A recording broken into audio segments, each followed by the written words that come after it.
Évangile de Jésus-Christ selon saint Luc, chapitre 14, versets 7 à 14.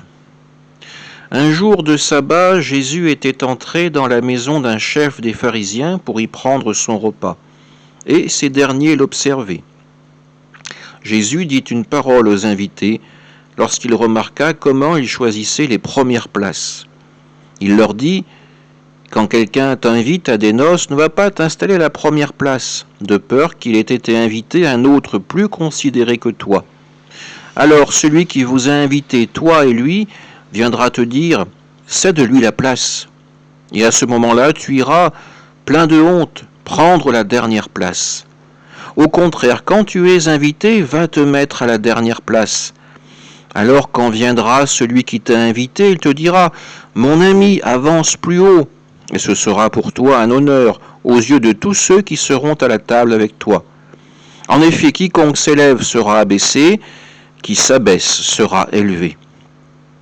Jésus disait aussi à celui qui l'avait invité: quand tu donnes un déjeuner ou un dîner, n'invite pas tes amis, ni tes frères, ni tes parents, ni de riches voisins. Sinon, eux aussi te rendraient l'invitation et ce serait pour toi un don en retour. Au contraire, quand tu donnes une réception, invite des pauvres, des estropiés, des boiteux, des aveugles. Heureux seras-tu, parce qu'ils n'ont rien à te donner en retour. Cela te sera rendu à la résurrection des justes. Acclamons la parole de Dieu. Face à ces pharisiens qui sont présents au repas, Jésus a cette mise en garde: ne cherchez pas à vous élever, sinon vous serez abaissés. Rechercher la gloire des hommes ne mène à rien. Elle est éphémère, elle est futile, elle ne repose sur rien.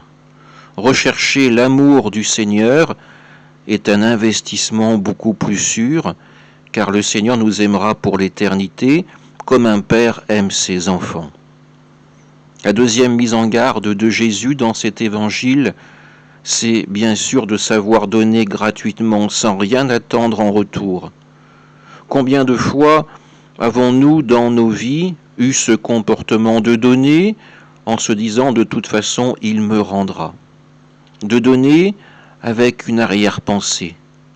Savons-nous encore donner gratuitement? Donner non pas par amitié, mais simplement pour le fait de donner, non pas pour notre gloire, pour nous glorifier de notre générosité, mais donner au nom du Seigneur. Ce bien que Dieu m'a confié, eh bien, je le transmets à celui qui en a plus besoin que moi. Mais notre péché nous fait nous agripper à nos possessions. Nous n'arrivons pas à donner gratuitement. Nous misons sur l'avenir, nous investissons. Alors que le Christ nous aide à avoir un regard véritablement d'amour et de miséricorde. Amen.